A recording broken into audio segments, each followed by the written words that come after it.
तो जैसा कि आप सभी लोग बुक में देख रहे हैं, आप लोग भी अपनी बुक खोल करके देखिएगा। सबसे पहले हेडिंग लिखा है 2.4 पर रेशम, और यहाँ पर आप देख रहे हैं कि ये तितलियाँ जैसी बने हुए हैं, ये रेशम के कीट, ये दिखाई दे रहा है रेशम का कीट। देखिए, तो यहाँ पर ये जो रेशम का कीट दिखाई दे रहा है, इसी कीट से, इसी जीव से हमें वो रेशम के रेशे प्राप्त होते हैं, जिससे हम अपने वस्त्रों का निर्माण करते हैं। और रेशम के रेशों से बने हुए वस्त्र एक तो हल्के हुआ करते हैं, और हल्के होने के साथ साथ चमकीले, चिकने और मजबूत, और बहुत लंबे समय तक चलने वाले कपड़े हुआ करते हैं। तो रेशम की अगर बात करें तो रेशम एक प्राकृतिक रेशा है जो रेशम के कीट के कोकून से प्राप्त होता है। अर्थात रेशम का जो कीट होता है, कोकून का अर्थ यह है यहाँ पर एक प्रकार की जो उसमें जो रेशे होते हैं, एक जैसे कि आपने देखा होगा किसी भी पेड़ पर जो जैसे गम वगैरह लगी होती है वो निकलती रहती है, तो ऐसे कोकून नामक पदार्थ होता है, उससे यह प्राप्त होता है। प्राचीन काल में राजसी वस्त्रों रेशम के ही बना हुआ करते थे। आज के समय अगर हम बात करें तो हमारे उत्तर प्रदेश का जो वाराणसी शहर है, वाराणसी शहर सिल्क यानी रेशम का एक महत्वपूर्ण स्थान है, जहां पर रेशम से निर्मित साड़ियां बनाई जाती हैं, और पूरे विश्व में उन साड़ियों का मार्केट फैला हुआ है। आपने सुना भी होगा कि बनारस की साड़ी। तो ये जो रेशम है, ये बहुत ही मजबूत, चिकना और हल्के रंग का हल्का होता है, और पहनने में बहुत ही अच्छा दिखाई देता है, जिस कारण से लोग इसे अत्यधिक मात्रा में पसंद भी करते हैं। अब बात करें इसकी आविष्कार की, तो सबसे पहले आविष्कार इसका चीन में हुआ था। वर्तमान समय में भी विश्व में सर्वाधिक रेशम चीन में ही उत्पन्न किया जाता है। भारत व्यावसायिक स्तर पर बहुत अधिक रेशम का उत्पादन करता है। तो अब यहाँ पर अपने देश की बात आ गई, तो विश्व का लगभग 13% रेशम हमारे भारत देश में भी उत्पादित किया जाता है। रेशम कीट का जीवन चक्र क्या होता है? रेशम कीट सहतूत, अरंडी, ओक इत्यादि के पेड़ों पर पाले जाते हैं। मादा रेशम कीट सैकड़ों संख्या में अंडे देती है, जो सहतूत की पत्तियों की निचली सतह पर चिपके होते हैं। इन अंडों से सफेद रंग के लार्वा निकलते हैं, जिन्हें कैटरपिलर या इल्ली या लार्वा कहा जाता है। ये पेड़ की कोमल पत्तियों को खाते हैं और 4 से 6 हफ्तों में वृद्धि करके जीवन चक्र की अगली अवस्था में प्रवेश करते हैं। रेशम कीट के लार्वा में एक विशेष ग्रंथि होती है, जिसे हम रेशम ग्रंथि कहते हैं। इस ग्रंथि से उत्पन्न अत्यंत महीन लसदार पदार्थ स्रावित होता है, जो प्रोटीन युक्त होता है, और लार्वा को अंग्रेजी की संख्या 8 के आकार में आगे से पीछे की ओर गति करते हुए अपने चारों ओर इस लसदार पदार्थ को लपेटता है, जो हवा के संपर्क में आने पर सूखकर रेशम के रेशे में बदल जाता है। इसी बीच लार्वा प्यूपा में रूपांतरित हो जाता है, और रेशम के रेशों से लिपटे हुए प्रत्येक प्यूपा एक सफेद गोलाकार संरचनाएं बंद हो जाते हैं। इन प्यूपा युक्त गोलाकार रचनाओं को कोया या कोकून कहते हैं। कोकून के भीतर ही प्यूपा विकसित होकर वयस्क रेशम कीट में बदल जाता है। अंत में रेशम कीट कोकून के रेशों को काटते हुए बाहर निकल आते हैं तथा अपना नया जीवन चक्र प्रारंभ करते हैं। माय डियर स्टूडेंट्स, यहाँ पर आपने देखा कि इनका जीवन चक्र कैसा होता है। तो सबसे पहले तो इनका जो पालन होता है वो हमने जाना किसके पेड़ों पर होता है। नंबर 1 सहतूत, नंबर 2 अरंडी, नंबर 3 ओक इत्यादि इस प्रकार के पेड़ हैं। इन पर इन रेशम के कीटों को पालन होता है। जिस प्रकार से मधुमक्खी और अन्य जीवों का पशुपालन होता है, इसी प्रकार रेशम के कीटों का पशुपालन भी इन पेड़ों पर किया जाता है। अब इसके पश्चात एक रेशम का कीट यानी एक मादा कीट सैकड़ों संख्या में अंडे देती है, और वह अंडे उस पेड़ की पत्तियों पर जाकर के निचली सतह पर चिपक जाते हैं। इसके पश्चात कुछ दिन के बाद इन अंडों से एक सफेद रंग का लार्वा नामक पदार्थ निकलता है।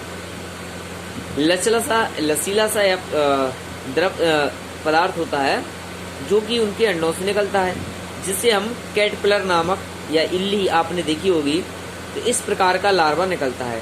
अब इनका जो भोजन है या इनके जो खाद्य पदार्थ की व्यवस्था है वह जो है पेड़ पौधों की पत्तियों को खा करके ही अपना जीवन यापन करते हैं और अपने बॉडी को लिए कोशिकाओं को भोजन की पूर्ति करते हैं।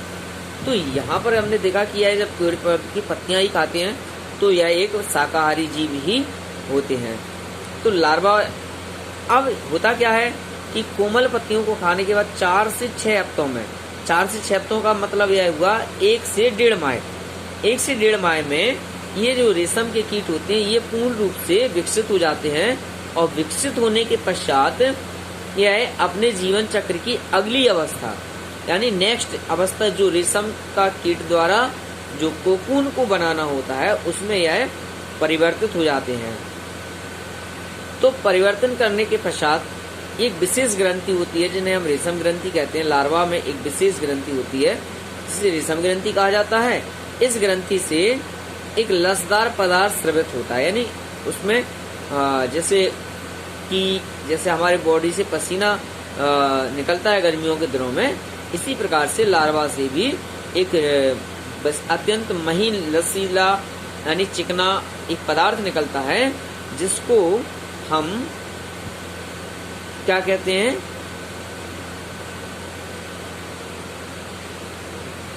प्यूपा के रूप में यह पदार्थ परिवर्तित हो जाता है और यह इसमें प्रोटीन होता है। इसमें क्या होता है, प्रोटीन युक्त यह पदार्थ होता है।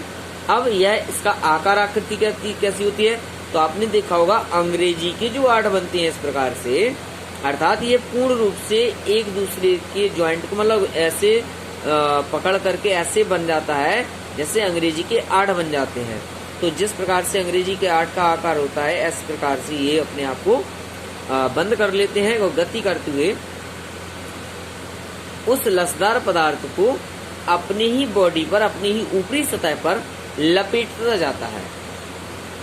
अब लपेटने के पश्चात यह हवा के संपर्क में रहते हैं तो वह पदार्थ क्या करता है, सूख जाता है और यही सूखा हुआ रसदार पदार्थ ही हमारा प्यूपा कहलाता है। तो प्यूपा समझ में आ गया होगा कि लार्वा प्यूपा में रूपांतरित हो जाता है। जो लार्वा होता है वह हवा में सूख करके प्यूपा के रूप में परिवर्तित हो जाता है।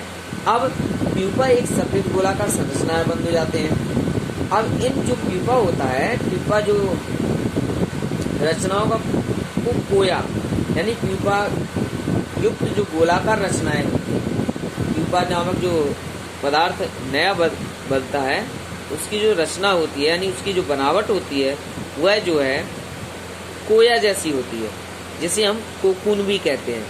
कोकून के भीतर ही प्यूपा विकसित होकर वयस्क रेशम कीट में पुनः बदल जाता है। मतलब इनका जो प्रजनन चक्र है, इस प्रजनन चक्र को इस रूप में यहाँ पर दर्शाया गया है।